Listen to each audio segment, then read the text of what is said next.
There we go. There we go. First, let's do a poll and see who's here. All right, can y'all see that? All right, so the questions is who's here? Are you a CARES? Are you a supervisor or a clinician? Are you a friend or an ally, or are you other? Can y'all see that? Is anybody answering it? Yes, Yes. being All right. So Reggie, you might have to keep an eye out on this poll. It's not showing me the results right now. So I am going, and if you have your camera, you could snap a picture of it if you want. Okay. All right, I'm going to end the poll and share the results. Has everybody answered who wants to answer? Looks like it says 35 have participated. So let's see what it says. Can you read that, Reggie? Sure. CARES or CPS as 29 out of the 31. We have 3 supervisors or clinicians, 2 friends or allies, and 1 other. Thank you very much. That's great. So I'm going to stop sharing the poll. Did the poll go away now? Can you see it? Yeah, it went away. Okay, good. All right, so I'm going to turn it over to Tony and Krissi. Let them introduce themselves. Tony from CARES cohort number 1, the 3rd best of all the CARES. They say it got better. I don't know.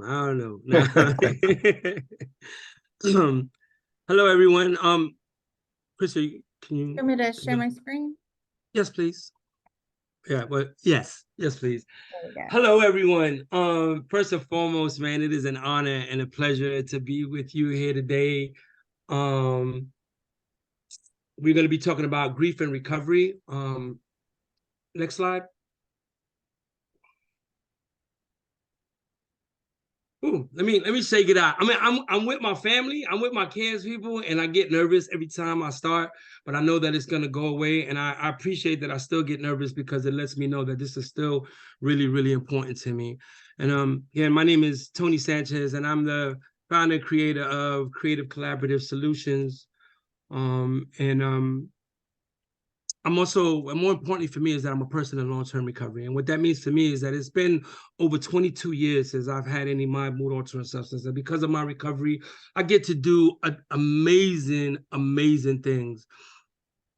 I like Al said, I'm CARES 1. I went through the CARES 1 cohort back in February 2011. Didn't know what it was gonna become, you know what I'm saying? But even back then, I knew that we were onto something really amazing and really, really great. And it is really awesome to see how far, you know what I'm saying, CARES and the recovery movement has gone. Right? I live in Athens, Georgia, but I identify as a Puerto Rican from the Bronx. And one of the reasons that that's important to me is that my recovery, right, has allowed me to go to some amazing spaces. I've been to Paramount Studios to talk about recovery in LA.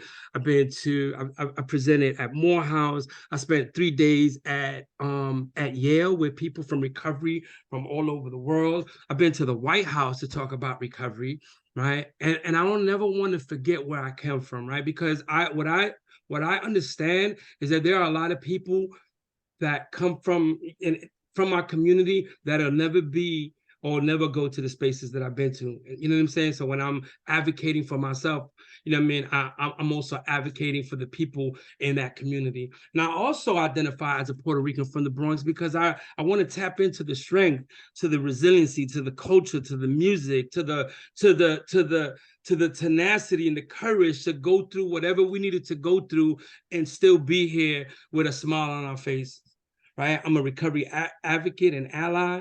I consider myself a facilitator and a connector. I am definitely a believer. I wouldn't be here if it wasn't for my faith. I'm a father and a grandfather, and my pronouns are he and him. And I am so honored to be here with you today to share this information. Next slide. That's me. My name is Krissi Jacob. I'm a person in long-term recovery as well. What that means for me is it's been since November 30th, 2014, since I ended my chaotic relationship with drugs and alcohol, which enabled me to be a better wife and mother. I'm actually 2 weeks from giving birth, so I'm 9 months pregnant right now. Which is a huge blessing to me and my family, especially my kids. They've never been so nice to me. I'm also a believer, and I think if you've been through the recovery process, it's almost hard not to be, just because mine has been filled with so many miracles, so many things that I thought I would have to give up on, and I thought I would never see, you know. So I'm an advocate for recovery, CARES 38, and it's an absolute pleasure to be here. So today we're going to talk about this, our little roadmap for our grief and recovery training. So some of our learning objectives is we want to define grief and its stages.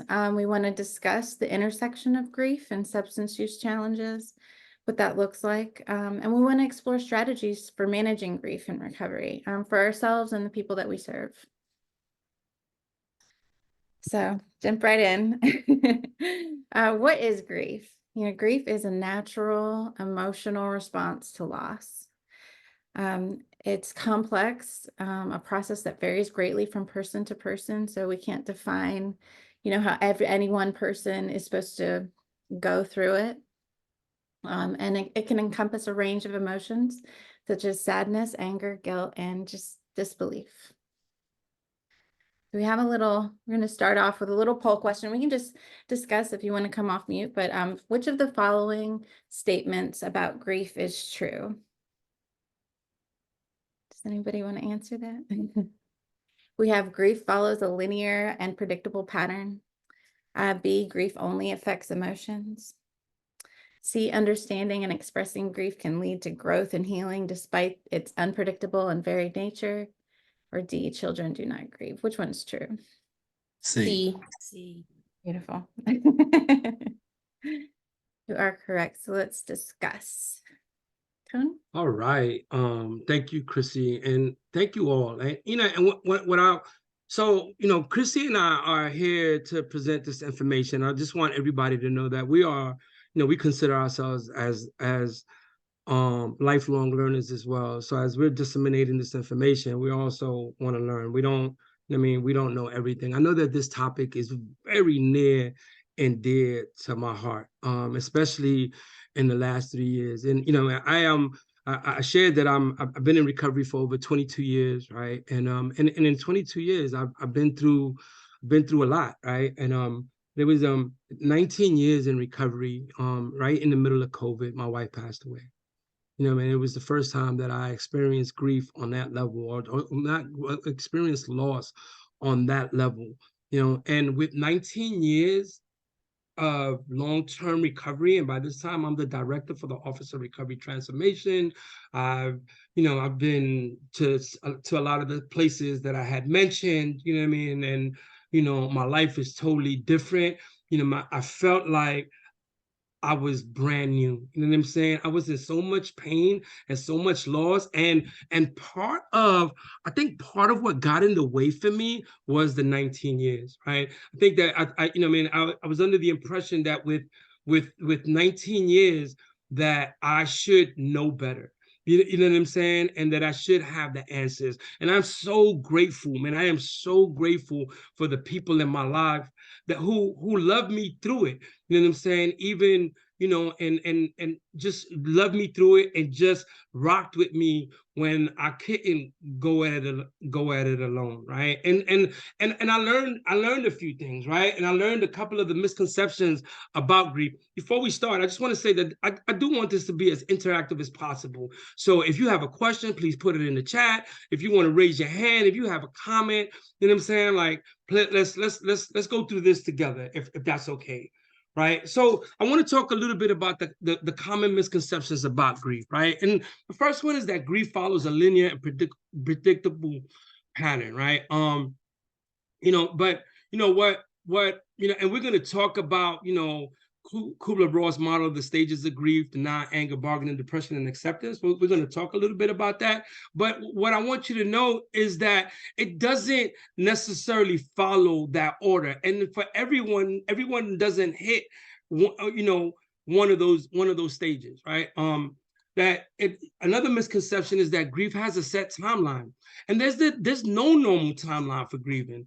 Some people may grieve to feel better in weeks or months, while others, it's a number of years. I'm still going through it. After I lost my wife in October 24th, 2020, I lost my mother on August 1st, 2022. And man, I'm a mama's boy. You know what I'm saying? Like, I miss her so much, but at the same time, because of the things that I've learned, right? And we're going to talk about some of that as well. I've learned to, I'm not going to say take the pain away, but just to get to a place where I can still honor her, you know what I'm saying? And the time that we had together. I don't do it perfectly, but I know that I'm still growing and I'm still getting better.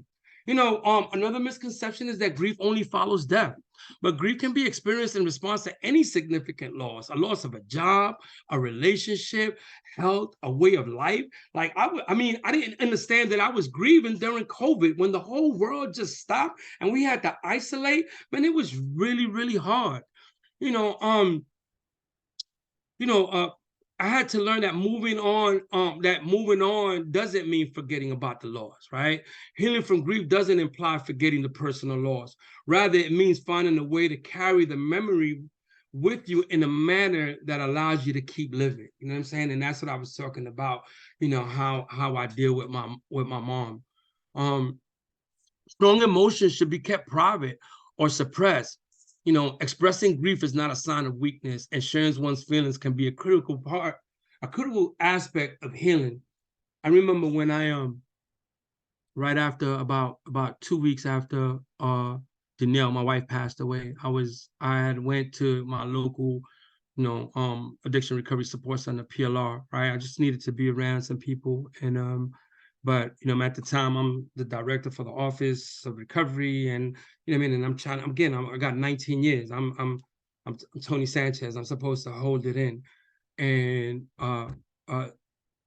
one of my peers, and she's a kid, she saw me, and she gave me a hug, and she was like, "How you doing?" And I'm like, "I'm all right." And she said, "Nah." She said, "You know what? You need to give yourself permission to spend time with those feelings." And when she said that, man, I just started crying, man. But like the relief, the words, that simple suggestion was so profound to me. You know what I'm saying? Because now, it's very similar to I say to others when, they're experiencing, a sense of loss, that it's okay to spend time with your feelings. You know what I mean? It's okay. And that if you don't cry, it means you're not sad about the loss. People express grief in different ways. Crying is just one possible expression, and not everyone grieves through tears. Is there anything that I miss, or anything that Stephanie has her hand raised. Yeah, Stephanie? Hey, good morning. I had a question.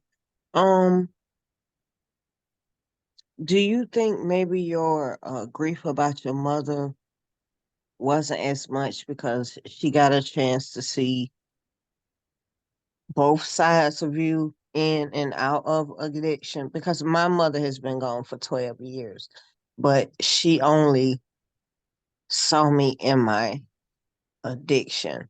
So she never got to see this aspect. And I think that's maybe one of the reasons why my grief journey is so rocky. So if you can understand what I'm trying to ask. No, I do understand, Stephanie, and I thank you.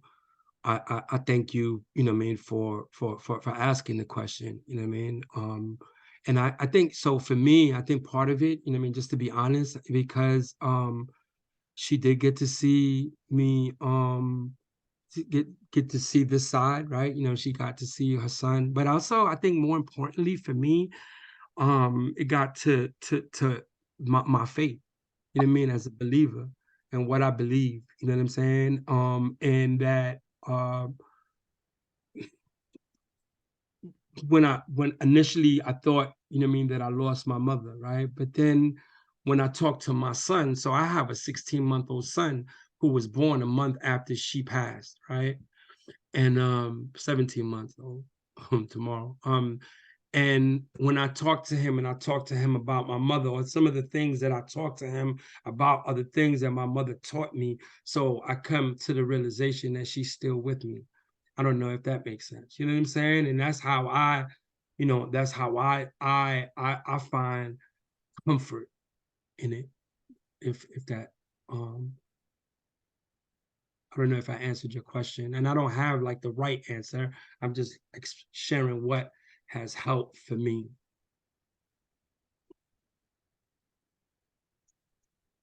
Okay. Is it okay to move on?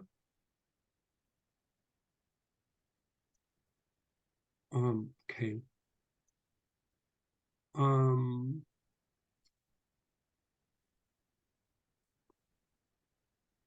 No, we can go to this. And we can go to the next slide. So you know, these are the stages of grief. Again, I want to point out, you know what I mean? So denial, anger, bargaining, depression, acceptance, right? And this is based on Kubler-Ross's model. This is not linear, right? This is not that everybody goes through them at the same time. Some people just hit certain ones, but it's really good to understand how these stages, right, like impact us as people in recovery, right? So, you know, denial, a state of shock or disbelief where one may refuse to accept the reality of the loss. It can be a defense mechanism that numbs the initial impact, right? So, you know, we want to emphasize that denial helps to pace the feelings of grief, allowing the person to only accept as much as they can handle. So there's a usefulness for these stages, if that makes sense, right? And anger, right? A pain, as pain emerges, the individual or may direct it in the form of anger, which can be aimed at inanimate objects, strangers, friends, or families, right? And then so, you know, we need to discuss how the anger might seem endless, but it's important to feel it fully. You know, anger is not a bad emotion. It's actually, you know, I think it's the way that we respond to anger that can make it, you know what I mean, a negative response. Anger is a strength that can anchor people, giving temporary structure to the nothingness of loss. You know, bargaining. Individuals might engage in bargaining, often with a higher power, in an attempt to postpone or alter the reality of their loss, right? Bargaining can involve a lot of if only or what if statements, you know, and it's a line of defense against the emotions of grief, right? Depression, excuse me, I'm sorry. Depression, as the reality of the loss takes hold, sadness and regret predominate. This stage may involve isolation, crying, and a sense of despair. You know, we have to, it's really important that we explain that this stage is a necessary step towards healing as the individual comes to terms with the extent of their loss, right? And then acceptance. Acceptance does not mean happiness. Instead, it means understanding that the new reality is permanent.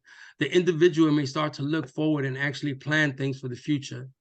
Point out that this stage is marked by withdrawal and calm, not a good stage, but rather a resigned outlook toward the reality of this situation. You know, when we lost my, you know, I mean, so I lost my mom, but my dad lost his wife. They were married for 64 years, you know, and so he's still like, you know, he's 82 years old and he's learning how to cope or live in a world and he doesn't have his partner. You know what I'm saying? And sometimes, you know what I mean? And I was kind of like, you know, it's like, because I had the experience of losing my wife 2 years before, I was able to be there and have conversations with my father that were kind of unique, and I was just and I was able to again to see how the impact of recovery and the power of lived experience, but in when he got to the place where he was thinking about what he was gonna like what he wanted to eat or just thinking about a date in the future, even if it was a month away, like it made me, I mean, it gave me, it made me realize that he was getting to the place of acceptance. He was still in the place of pain and loss, but still wanted to participate in life as well, if that makes sense. And Krissi, do you have any comments? Do you have anything that you want to share, or I can't see the chat. I did want to share a little bit about, denial and my experiences with that during grief. And, it was so powerful. I was able to really disregard what was happening in reality, to like kind of fit a narrative that was gentler and easier for me. But I know that pain really, like when the denial slipped away and I was like, oh my goodness. That pain, it really drew me closer to like, I don't know, like maybe more understanding of who I am. And it was really enlightening. So, yes, Michael, please share. Yes, the bargaining, depression, and acceptance. That last part, that's where I'm actually at the moment. Trying to move forward in a life without parents and my best friend from the 9th grade. It's been very difficult. If it wasn't for my recovery, I can't imagine how I would have gone through this. And celebrating things that were meant to be celebrated with those people makes it just so bittersweet. This is so on topic for me and helping me already. Thank you, Michael. And Tony, what I'll say is that there are a lot of people in the chat who are sharing the griefs that they're going through right now. I can read some of them if you want. Yeah, that would be, yeah, let's honor the people that are here by sharing some of that out loud. If All right, so Amanda Williamson says that it's harder for me to watch my mom grieve my dad after 50 years of marriage. I was not in recovery then, so I was just in survival mode. I am still with my dad. I'm not sure about that last sentence. I still with my dad grieve for my mom. So they're both grieving for her mother. Yeah, sorry, Al. I'll share. Yeah, so when my dad passed away, it was in 2015, and I had, it's been almost 7 years since I've been in recovery, but I definitely wasn't in recovery then. And I think I went into that denial stage and kept it there for a really, really long time because I had to watch my mom grieve him. And so I felt like I really didn't have a chance to grieve because I had to take care of her and make sure she was okay.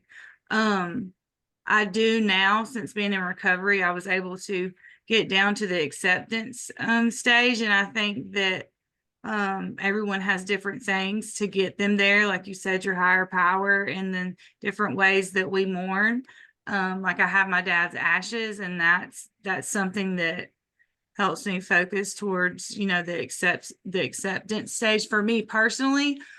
But I still grieve really hard for my mom because it's just, I don't know. I can't imagine. It's another thing. I'm trying to like imagine myself without my mom. She's 76 and she is like my best friend. And I fear the day that she goes because she's, I'm like very emotional about I have this fear of losing her. I cannot imagine. But all I can say is that I'm in recovery today. So I hope that it looks a lot different than it did when my dad passed, because that's when I lost custody of my children and everything. But yeah, so I really need this too. So thank you. Thank you for sharing, Amanda. I just, and I see we're gonna get to the hands that are up, right? When I remember when I first got into recovery, like I was like, I'm gonna try this recovery stuff. You know what I mean? Everybody's talking about how good it works. Let me see, but let me see. If something happens to my mom, all bets are off, right? That was that, and I'm so grateful, man, for the people who who throughout the years I was able to connect. You know what I'm saying? And show me that that you know what I mean, recovery is not about everything going the way that I want to, that life shows up the way that life shows up, right? And because of recovery, I'm able to adapt. And and so when the time came that my mom's did pass, right? You know what I mean? I didn't have to pick up. I didn't have to go back. I didn't have to self-destruct. You know what I mean? And I attribute that not because of how strong I am, it's because of the things that I learned because of, through other people who have, poured into me and loved me even when I didn't know how to love myself, if that makes sense, and so um this is a hard thing to talk about, right? At times, right? But how, as we as cares, how do we get the support that we need so that we can show up the best way that we can for the people that we're providing peer support to? Honey, there's one other in the chat. It's from Erin Miller, who says that she has lost two people since January 20th. A friend while they were hiking who had a heart attack. And then a week later, one of my colleagues passed unexpectedly in her sleep. I'm Yeah, so glad you're here. yeah, thank you. When I saw this invitation come across a screen or email, I was like, well, I definitely need to be there for that. Because navigating grief, it's interesting. I also have some other things going on with my mom. She had some cancer removed and her kidney and such. So I've just had a lot of medical things happening with other people around me in my close circle. And when you're doing peer coaching or even, I don't get to work full time in recovery just yet, but even my full-time job, it's like I'm struggling showing up who I normally am because I'm in a state that I'm not normally at, So, but this is great. Thank you very much. Aaron, we are so glad you're here. Thank you. Some raised hands, Mhm. Stephanie, and then Gloria, Yes. and then a second Tony Sanchez. I think I know who that is. Go ahead, Stephanie. Hey, so I'm grateful for this chart that y'all just put up. And I think I'm still in the denial phase. My mom has been gone 12 years.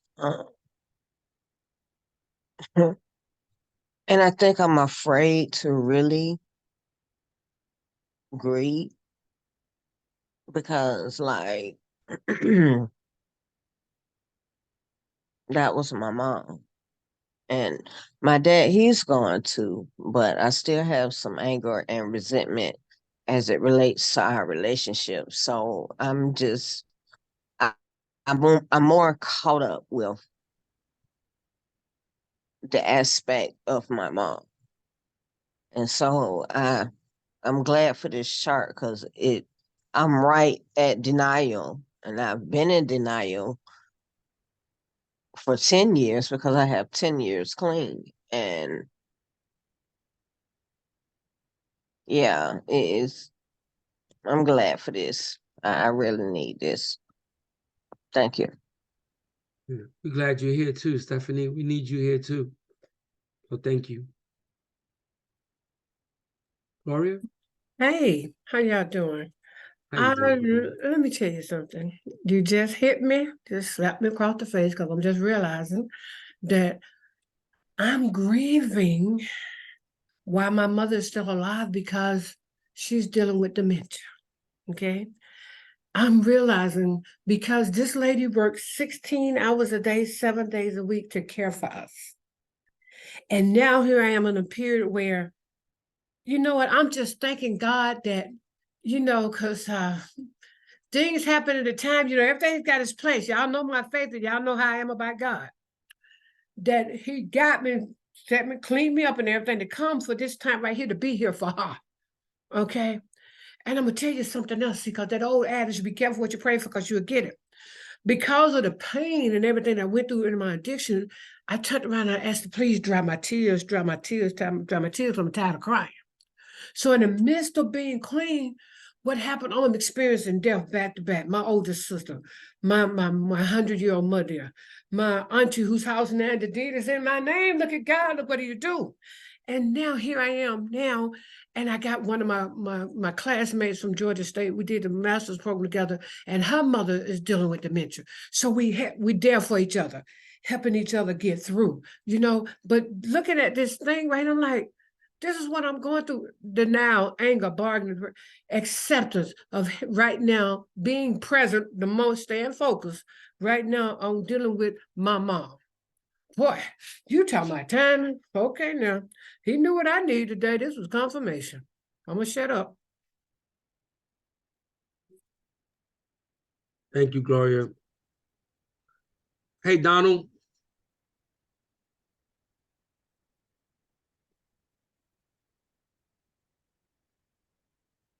Donald, are you there?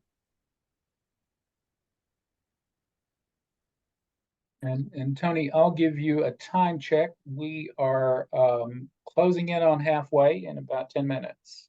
Okay. All right. We'll let well, Robin, you can go ahead and unmute yourself. And then if the other Tony Sanchez, who's actually Donald Moy, if he's there, he can't unmute. But go ahead, Robin. Hello. I just want to say this is ironic that I'm having this training.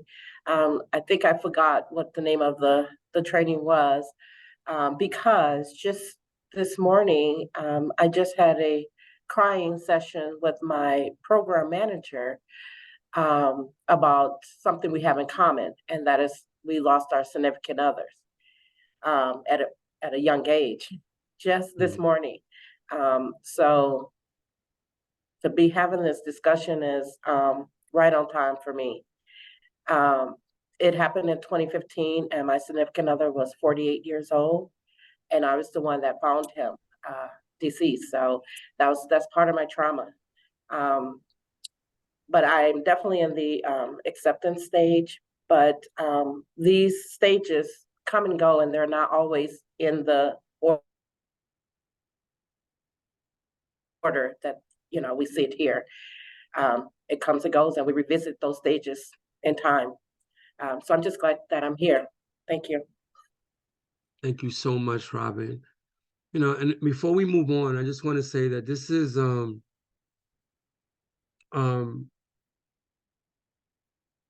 a general guide. Like, this is not a map for grief. This is a general guide, right? And that grief can change and evolve over time. It's not about reaching the final stage and being done. It's about learning to live with the loss, right? So this is what this is about. And yeah. And next slide, please. So challenges of grieving during recovery, right? The emotional volatility. Recovery often involves learning to manage emotions without the use of substance, right? And grief introduces intense and often overwhelming emotions that can be difficult to navigate, right? I know that when my wife died, man, the pain was so intense. The pain was so intense that I wanted the pain to stop. And I know that using wasn't the answer, but I was contemplating on picking back up just so that I could stop. You know what I mean? Like, just stop hurting. I'm again, man, I'm so grateful for the people who loved me through it. There were some things that I needed to do. I had to go back to basics at the very beginning. You know what I mean? I had to get back, on my knees and really dig into my faith, and my beliefs. I had to really practice what I talked about. I had to, it had to become real for me. it can be like the pain of loss can act as a trigger, leading individuals to seek comfort or escape. And for me, I really thought about using, coping skills. Individuals in recovery may have previously used substances as a primary coping mechanism for distressing emotions and might find themselves without the necessary tools to handle grief, but also other things, food, you know what I'm saying? Like for me, you know what I mean? Like just, I had, when my wife died, I lost about 30 pounds. And then it shifted where, I was eating like a pack of Oreos like every day. No, like I'm not even exaggerating. I'm not even trying to be funny. Where I gained the weight, shopping, anything that made me feel or made me not feel. You know what I'm saying? Took me outside of myself. And then was things that I use. Then it compounded losses. Many people in recovery have experienced multiple losses, including the loss of relationships or opportunities due to their use. Grieving and new loss can reopen past wounds. So while my wife passed away, she didn't die of COVID. She didn't pass away of COVID. I mean, it was, it all started with diabetes and kidney pancreas transplant, open heart surgery, heart attacks. So it was a prolonged, illness.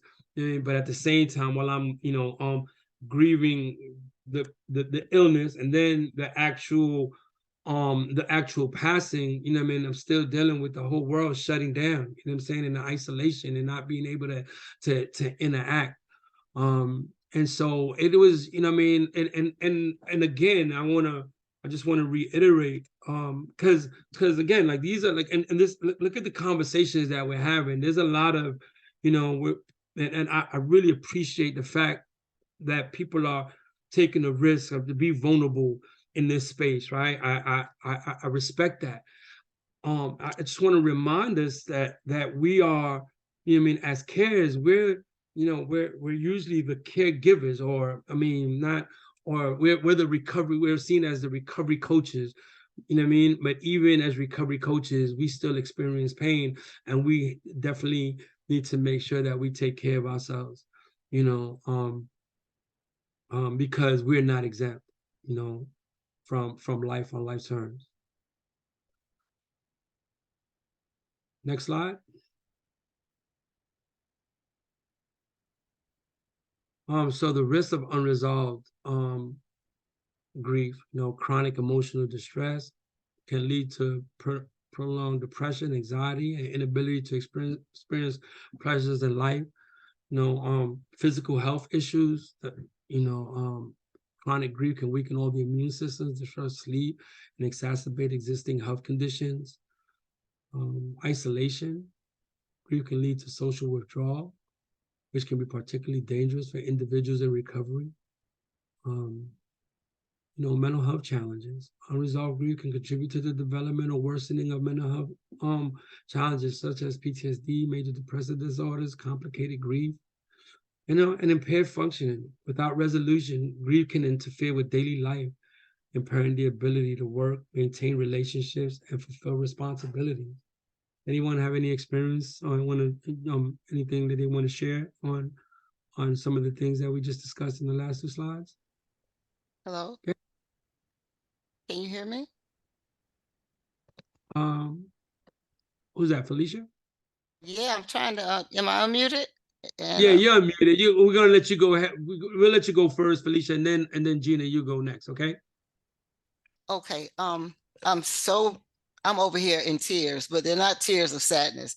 They're tears of joy, because I realize that it's a whole plethora of us in recovery and otherwise, and people in our lives who are grieving.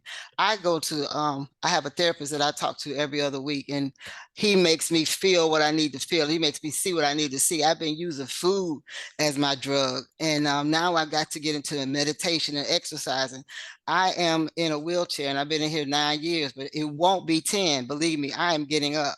But sometimes in that struggle, I feel like I can't make it. So I have to go back to my CPS training. Remember, catch it, check it, change it. Y'all remember that? You got to check that. You got to check it. And my therapist said, check yourself or you wreck yourself. I said, oh, no, you didn't go there, doc. But yeah, it is so imperative that we don't change from one substance to another, and mine was food, and because I wanted that comfort.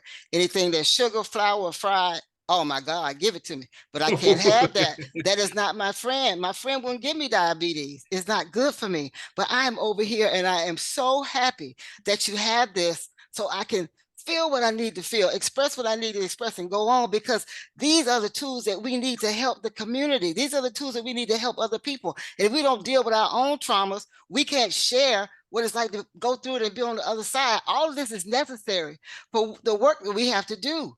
I'm so glad that I still have something that I can give being in this chair. I'm handy-capable. I'm not handicapped. Okay, I'm handy-capable. And also I want to say to the ones that lost their mom, my mom died in 2007, but I look just like her. I sound just like her. So when I want to talk to her, I just go to the mirror and talk to her. And I hear her voice and she's talking back. And she told me to live. She said, stop grieving and live. Live. Survive and live. That's all I got. Thanks. Wow, thank you, Felicia. Thank you so much. Go ahead, Gina. Oh, dang. That's hard. Ooh, I needed to cry though. It's been a while since I've let myself, because, you know, when you were talking about going through COVID, you know, my sister, she was like my mom, my big sister, my best friend all rolled into one. She was my person. You know, no matter what else happened in life, she was always there and always understood. I know, but she was one of us that didn't get sober. So she drank for me. You know, I watched her go through a very alcoholic and addicted life, and it kept me sober for so many years. I got sober when I was 18. And I'll tell you what, there's so many times when I watched what she was going through, and as much as I loved her, you know, and so, you know, and that was her second suicide attempt in a year, because she had just lost her husband and watched him die of cirrhosis of the liver. So I went through that with her, with him, you know, and it was all during the COVID time. So when you were talking about that and how you were isolated, when you're having such a big loss, it's so hard, you know. But at the same time, I had just gotten my care. I was getting my cares. I got my CPS, and then they encouraged me to get my cares. And so, you know, being part of a cares cohort really helped me with that grief. And you know, it was at the same time, my children being estranged from me, my adult children, because they're making very addictive and, you know, destructive life things, and, you know, running a charity. You know, they didn't want to be hanging around mom that's sober and running a charity to help people heal, you know, when they're out doing all in their disease, you know, and their mental health stuff. So it was like a double whammy. And that, you know, that anger thing that we do, my middle daughter had chosen a couple years before my sister passed, and they were close, to be a sex worker.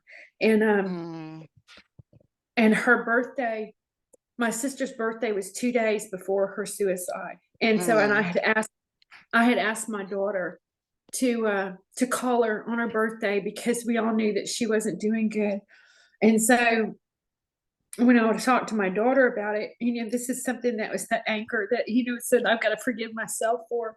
I asked her, I said, did you even call her on her birthday? And, you know, there's words like that you can't take back. And so my daughter quit talking to me the day after that. So it was like I lost my sister and my daughter all the time.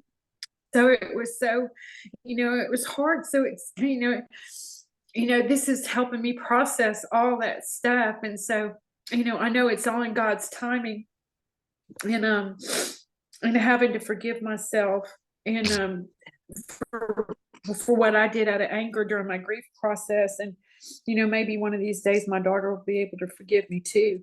But that's her journey. You know, all I can do is keep trying to be a better me and forgive myself and, have that understanding. And, when I'm out riding horses and I'm working with people, I can feel my sister there with me. She always said the best prayers.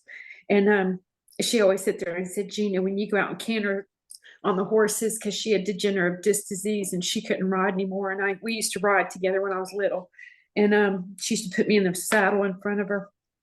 And she said, spread your arms and ride that horse. And you think of me and I'll be there with you. And she is. So it's really good. I haven't cried about it in a long time. I haven't let myself. So I really needed this. Thank y'all for holding this space and doing this workshop. I really needed it. Thank you. Thank you, Gina. Thank you so much. Michael? I just wanted to say it's been a really, my mother passed 6 years ago on the 3rd of February while I was incarcerated. So I missed that, and was held responsible for it by so many, including myself, which I've now worked through. And then my best friend, when I started my first job as a CPS in addiction, he passed of an accidental overdose of fentanyl in cocaine 2 years ago on February 19th. And my dad just passed last year on February 10th. So this has been the first month that I've had to go through the 3 of those. And I've really tried to approach it with love and celebration. And that's worked for the most part. But I really did have physical issues this past year to the point that it made me unable to work because of shoulder curvature of the spine and arthritis in my neck that I wasn't aware of until we had to clear out my dad's house. And so it's just been a very debilitating recovery of a year and transition into living on planet Earth without parents, Yeah. which is really just so difficult. But a lot of this I'm looking at, I feel like I've gone through and then I'm on the other side. But thanks for today. Thanks for today. Thank you, Michael. Robin? Oh, I didn't know that it was going to be so deep, but it's all good stuff. The first thing is what Felicia said about her mom. My mom passed away in 2007, and I think of her often because I am her. I am her mini-me. I walk like her, I talk like her, I look like her.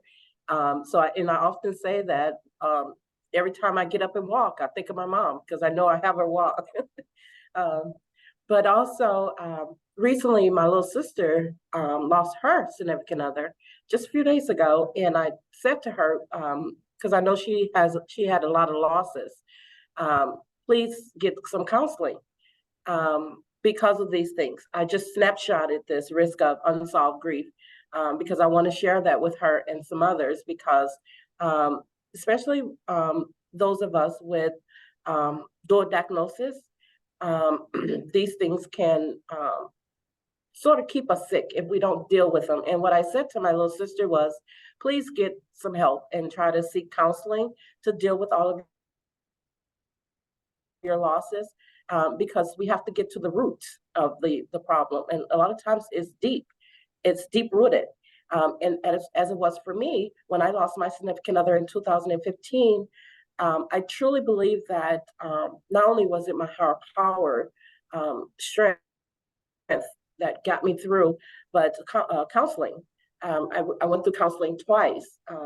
The last time was just 2.5 years ago. And I didn't even realize I was still holding on to guilt from my significant other passing until I had that counseling session with my counselor. And one of the first things I said was, I felt as though he gave up, I gave up on him, and he gave up on life. And the therapist said to me, you don't have that type of power. And at the end of the session is when he said to me, now I want you to forgive yourself. I had no idea I was still holding on to grief But it makes sense because I was in recovery when he passed, on the brink of a relapse, and that death and that trauma just took me over all the way into a full-blown relapse, and it was the worst one yet. So, and then coming into recovery again, this happened right after this last time I entered into recovery this last time, and I believe that has helped me a great deal to deal with the grief, is through grief counseling. So that is my suggestion. Thank you for letting me share. Thank you, Robin. Thank you so much, and thank you all for sharing parts of yourselves with us today. We really appreciate that. Next slide, Krissi, and this is you. Okay. So some healthy strategies, coping strategies. I know that changing my coping strategies, especially when I first got into recovery, is really, I think, what enabled me to go through some things that were really hard. My main coping strategy was showering excessively, but I heard that water really helps, relieve feelings, and it really helped for me. But I was the cleanest I've ever been. But seeking social support, so reaching out to friends, just picking up the phone, even if it's just a text, like I'm not okay, but having those connections, or joining a support group. I know in Atlanta and maybe some surrounding areas, there's a lot of specialized support groups, especially around grief. But therapy and counseling, like our friend Robin said, absolutely engaging with mental health professionals for guidance. Mindfulness practices, this is something that's near and dear to my heart, but engaging in meditation or breath work, yoga, other mindfulness activities. This could be spending time in nature, just moving the thoughts and feelings to the present moment. Can help them not be so overwhelming. Physical activity, so regular exercise, which can boost your mood and reduce your stress. I love this one, creative expression, so using art, music, or writing to process feelings. Healthy routines, so maintaining regular sleep and healthy eating habits, which can be difficult. Rituals and remembrance, participating in activities to honor the memory of the loved one, and setting healthy boundaries, knowing and respecting one's limits in various aspects of life, but setting boundaries, within ourselves. Maybe I'm not going to sleep until 3 p.m. 4 days in a row, only 3. And then I'm going to get up and I'm going to get that shower. But setting those healthy boundaries, whatever it needs to be, I believe that sleep is cathartic, but some unhealthy strategies, isolation, like Tony was talking about, withdrawing from social interactions and our support systems. I'm really guilty of that. That's kind of my go-to is isolation. Substance use, using drugs or alcohol to numb the pain or escape reality. Avoidance and denial, so ignoring the grief or refusing to acknowledge it. Over or under eating, so turning to food as a comfort or losing appetite and not eating enough. Excessive working, so distracting ourselves with work to avoid dealing with emotions. And taking those risky behaviors, like engaging in unsafe activities, as a form of escapism. And we don't, I've been guilty of this in the past, but self-harm, harming oneself as a way of coping with emotional pain. It was just something I had to get it outside of myself, it felt like. But rumination, obsessively thinking about the loss without moving forward. Has anybody ever experienced anybody want to share? Michael?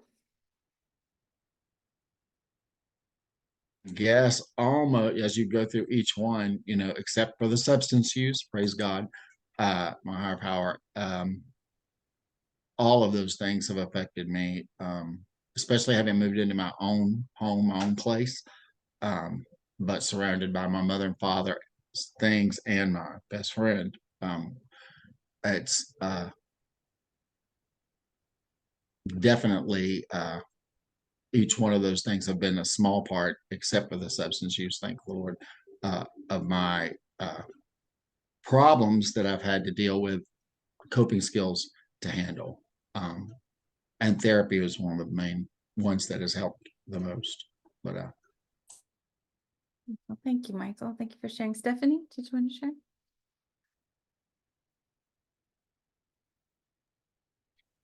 Yeah. The isolation and the avoidance and denial, it really struck a chord in me. More so the isolation. I suffer from real bad social anxiety. And so, like, I'm a hermit. I go to work, I work in recovery, then I come home. And so I think I'm using that as an excuse to isolate. So yeah, it's challenging to say the least. Absolutely.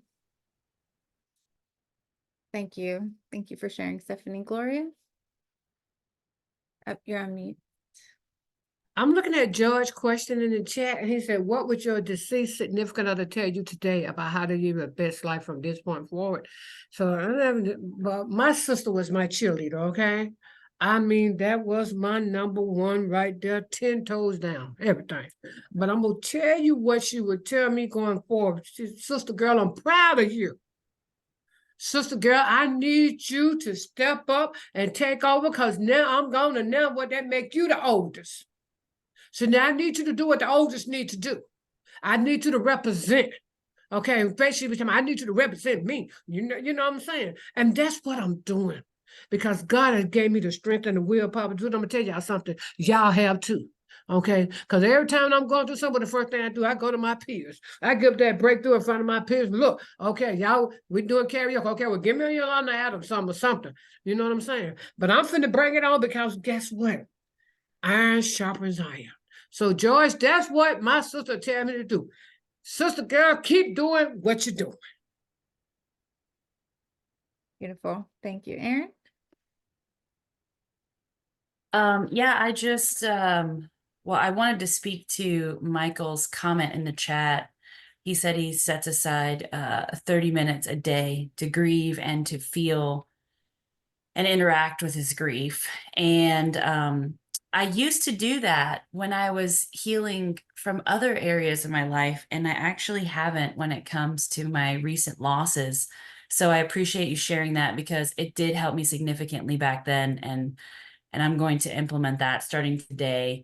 And man, Gloria, every time you speak, I just it's absolutely beautiful. Thank you so much. And then finally, to answer George's question, you know, my friend that I lost on the trail with me, like the very first gut reaction that I had was, I'm never going to kayak again. I'm never going to hike again. I'm never camping again. And all of these are things that are a pathway in my recovery. And I talked through that with my therapist quite a bit. And she was like, you know, usually as addicts, like our first reaction is not the right one. So cross that off the list. And what I'm actually going to do is keep adventuring and keep hiking and kayaking and all of the things that I love, because that is what Kevin loved to do. He died doing what he loved. And, you know, it was a beautiful day up on the mountain, even though we lost a really great person. So thank you for letting me share. Thank you so much for sharing that, Aaron, and everyone who shared. We really appreciate y'all. Let's see. So these are some support systems that you can seek out, or we can, you know, as you know, to the people that we serve, but our peer connections, you know, forming bonds with those who have similar experiences. I think that my greatest treasure really is, you know, having people who've gone through hard things that I'm going through and who have made it to the other side, right? I need that hope. But shared experience, so learning from one another's stories and sharing our own, like we've been doing here today. There's some healing in this space. It's beautiful. But being in a group, so benefiting from dynamics of group discussion and support, Accessibility. So the beautiful thing about those support groups is that they're, mainly free, widely available, and include our online options. Just, sometimes social anxiety is very real, and it is better, for my self-care to jump on a Zoom meeting rather than being, in person. So it's a wonderful resource. Timothy, do you want to share? Yes, good afternoon, good morning, everybody. It's a blessing to be here. It's a blessing to be in long-term recovery. I thank God for the opportunity to be able to even share something about grief, because for so many years, I was never able to feel anything but the use of my drugs and my medications to keep me steadfast and unmovable in life, But today, I'm grateful to be able to feel what God would want me to feel, that I may grow from the feelings that I do feel and be able to process things, and this whole thing of recovery is a process, like grieving is a process for me. It's opportunities for me to learn even more about myself and learn about others, as I go through this thing called recovery. I got a lot of ailments going on in my body for myself that I got to process daily, because sometimes I'm thinking I'm getting ready to get out of here before time, that God is almost through with me because of my age. That's a process for me, but I deal with it, and I deal with it with love and compassion to myself. I have a brother that is dealing with cancer. He's the oldest. I'm the youngest. We're only 2 left out of 4. I'm processing that before it even happens. The God of my understanding allows me to be prepared for whatever goes on in life, and I thank God for recovery being the number one source of processing things in life. Because if it wasn't for recovery, I'm pretty sure like a lot of us all will be out of here, So I thank God for this session today. I thank God for all those that shared to even give me different ways of dealing with my emotions and my feelings, because I love dealing with them today. It gives me opportunity to change. It gives me opportunity to grow and accept people that I wouldn't normally accept or even deal with. So I just want to thank everybody for just allowing me to be here. Love you all. Yeah. Thank you, Timothy. So we'll move on to some other support systems that we can utilize. But this would be therapy, counseling, and coaching. Getting that professional guidance, working with, trained professionals with personalized care. So somebody who specializes maybe in grief and loss, or even, relationships. People can specialize, our therapists, and give you that, those techniques to process that. Therapeutic techniques. So CBT or EMDR. I like to use EFT, all these acronyms.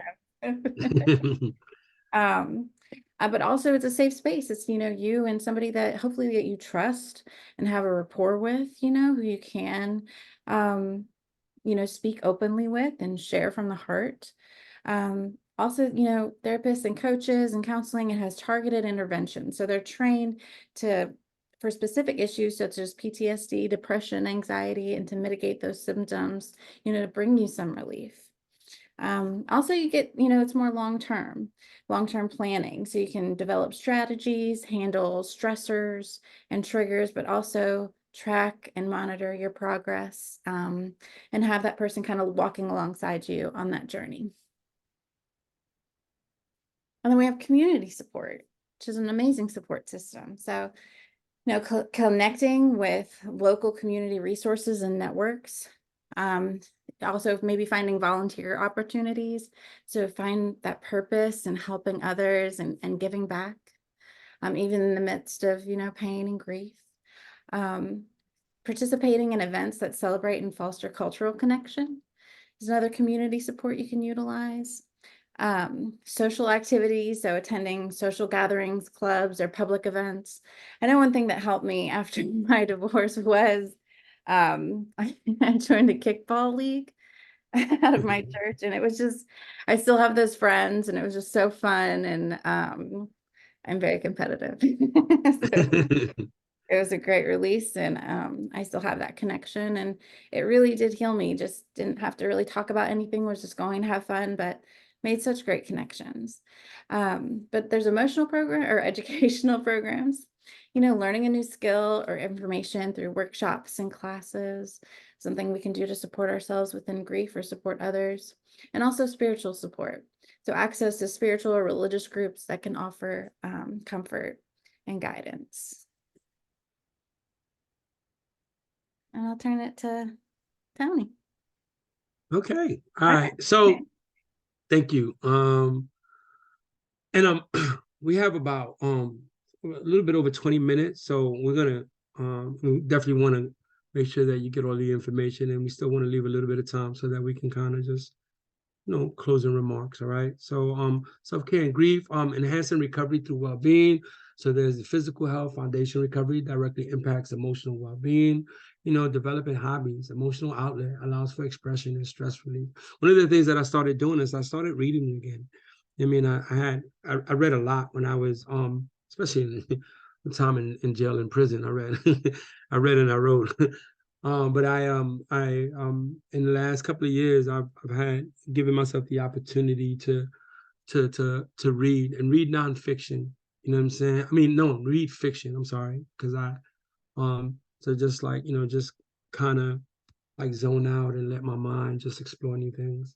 You know, different routine structure and stability provides predictability in daily life. One of the things that I don't do, I don't leave my house unless I have a destination. You know what I mean? That's something that I just as part of my routine. You know, stress reduction, you know, exercise and diet, improve sleep and reduce stress.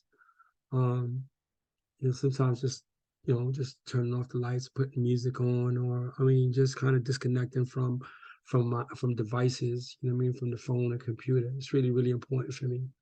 Sense of achievement builds confidence with new skills. Even you know what I mean, even just learning how to be a brother or a son, or I mean, those things, you know what I mean, are really important. The fact that I'm an asset instead of a liability because of my recovery, and I can show up. Purposeful activities ensure engagement in meaningful tasks, right? And so, and I know I'm kind of ready, but the physical health releases endorphin releases, right? Physical activity boosts mood, naturally. Hobbies, mindfulness practice, hobbies can induce a therapeutic state of flow. And then routines, recovery maintenance supports adherence to recovery practices. I still go to my 12-step meetings. I still, you know what I'm saying? I still, early in the morning when I wake up, the first thing I do is read, you know, something spiritual. I pray, you know what I mean? And kind of set the tone. Next slide.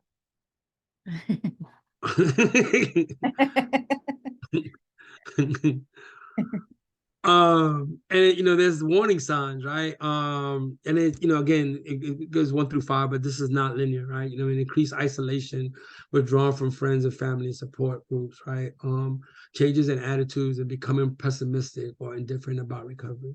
You know, romanticizing past use, or you know, I mean, like the good old days, like, you know, and thinking that they weren't that bad. I got to remember how bad they really were.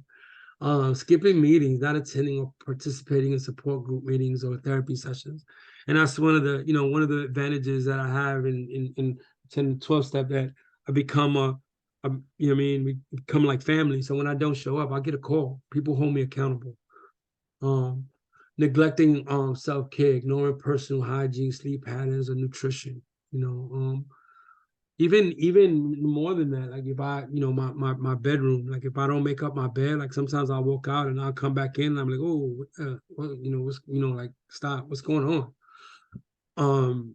You know, and it gives me an opportunity, like when my house is messy, to you know, sometimes that's a sign for me that, you know what I mean, there's something going on emotionally or spiritually with you. Next one. And so, you know, and we know this, right? You know what I mean? And sometimes simplicity is so simple that we think that it's only for people who, for people who are early in recovery. But you know what I'm saying? Like Erin, you know what I mean? One of the things that you shared is there was some things that you used to do that was really helpful. And Michael just reminded you to get back to it, right? You know what I mean? And one of the things that I learned is that if we never leave the basics, we never have to go back to the basics, right? And so, you know, emergency contact, list of people to call when feeling the urge, you know, to use, you know, healthy coping strategies, activities to engage in when warning signs appear, such as exercise or a hobby, you know, a routine assessment, regularly check in with oneself or a sponsor or accountability partner to assess mental and emotional health. Mindfulness and reflections, using meditation or journaling to process emotions constructively, and contingency planning, having a high plan for high-risk situations or emotional triggers. Again, seems like really simple, but you know what I mean? Again, if we never leave the basics, we don't have to go back. Next slide, please. Creating, so you know what I mean, like, okay, then what are we doing this? Like, you know what I mean, there's like after loss, right? You know what I mean? That's what we're talking about. We're not talking about forgetting our loved ones, but how do we continue to move forward? You know what I mean? As painful as it is, we're discussing that it's not easy, but it can be done, right? And how do we do that? So, you know, post-traumatic growth, right? New perspective, developing a deeper appreciation for life and a change of sense of priorities. You know, for me, you know, it came up like, you know, like I'm always trying to get the next thing, like almost, I mean, even in recovery, right? You know what I'm saying?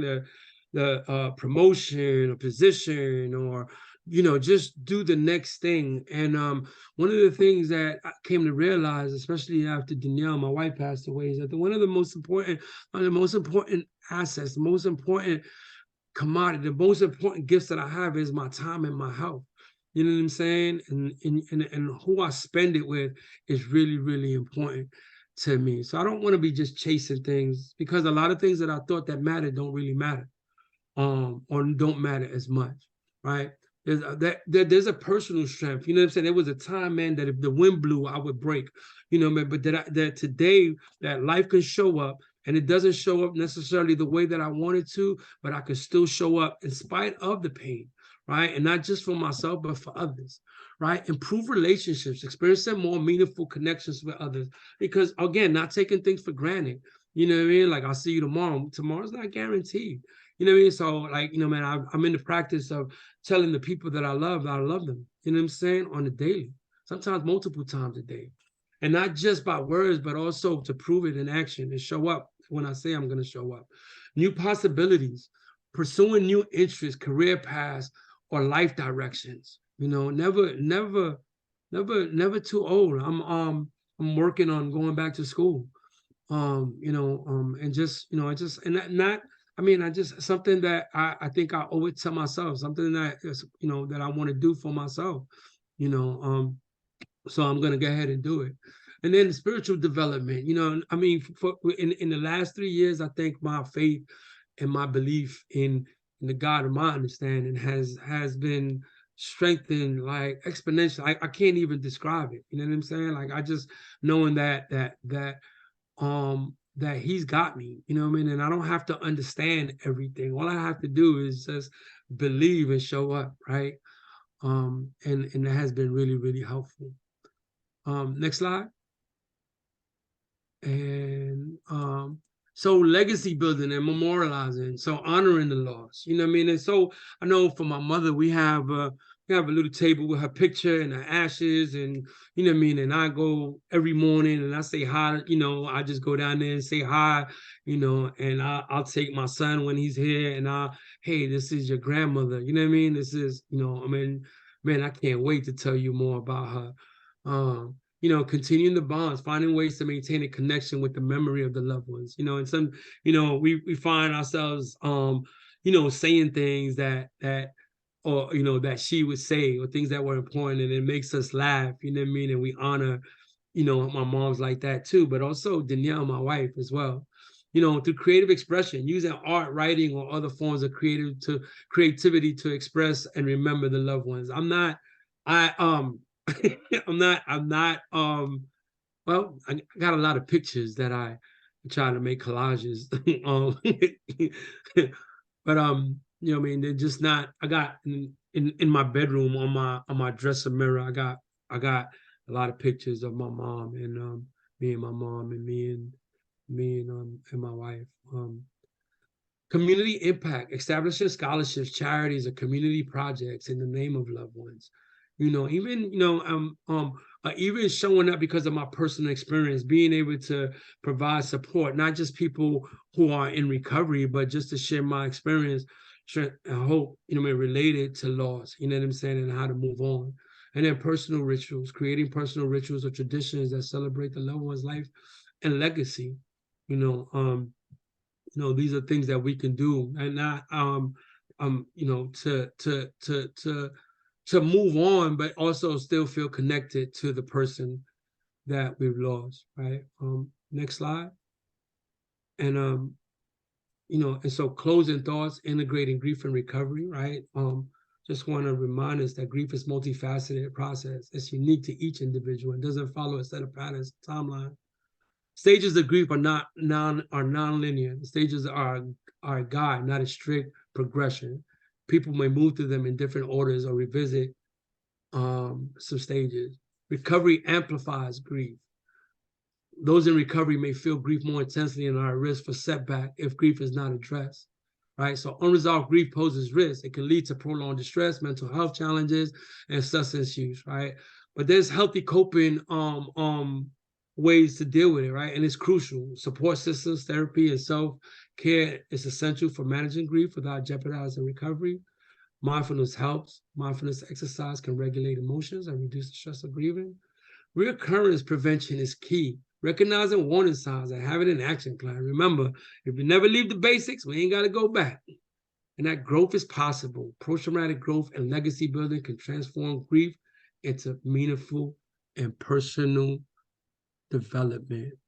And with that, right? That was great. Yeah. Thank you. There's one slide 27 that I want Krissi to while you doing that, Carol, go ahead.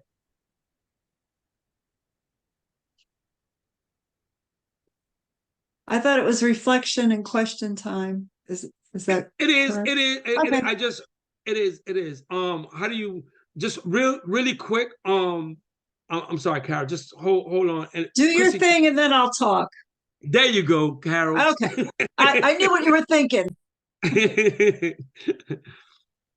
So if you wanted to scan this QR code, you can connect with us. We have some resources. If you just do this with your phone, I don't know what it's called, this QR code thing. But it'll lead you to our link tree, and we just have some links in there. There's a recovery resource guide that's a free download, and then ways to get in touch with Creative Collaborative Solutions and Tony, you know, if you have any questions, and our Facebook page. And Tony, someone asked if y'all would be getting this, if they'd be getting the slides. I am going to send out a PDF of the slide deck. Is that correct? Yes. Okay. Yes. And also contact information for you and Krissi. It's in the QR. It's in the QR code, but we'll put it in the chat too. Krissi, can you put it in the chat? Absolutely. Thank you so much. And so, all right, and now we're going to go back to reflections and questions. All right.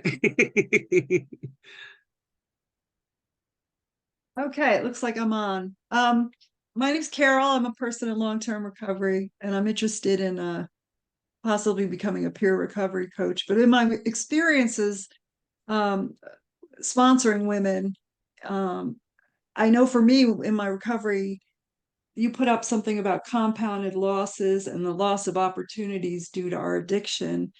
And I didn't realize, I was in therapy when I went into recovery, and I didn't realize how much grief I had in my life that I had never dealt with. And particularly in the realm of things that never happened that could have happened because of my addiction. And a big one is you know, pregnancies that never went to term because of my choice, and never having a family.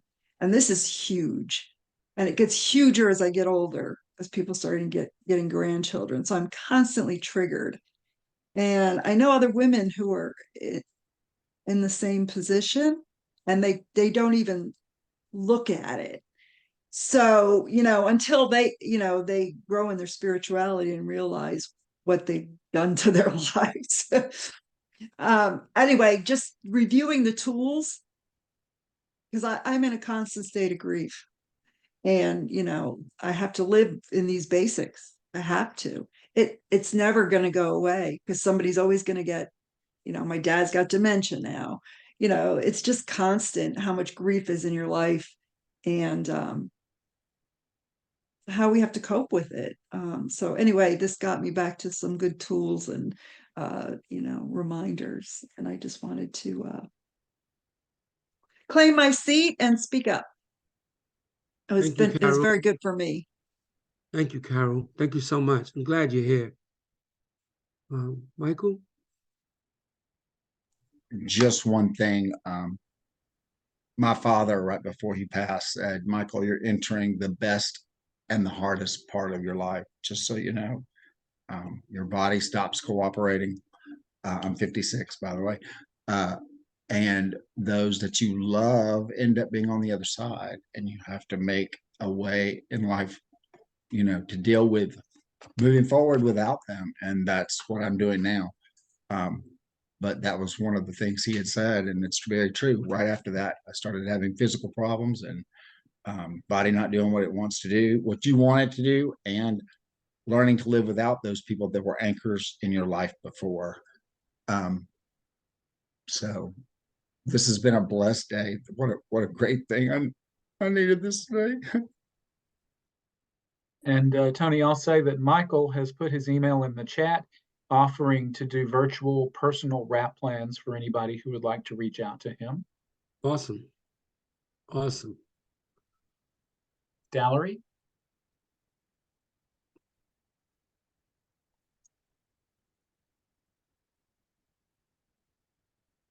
Hi, everyone. I'm Valerie Turner.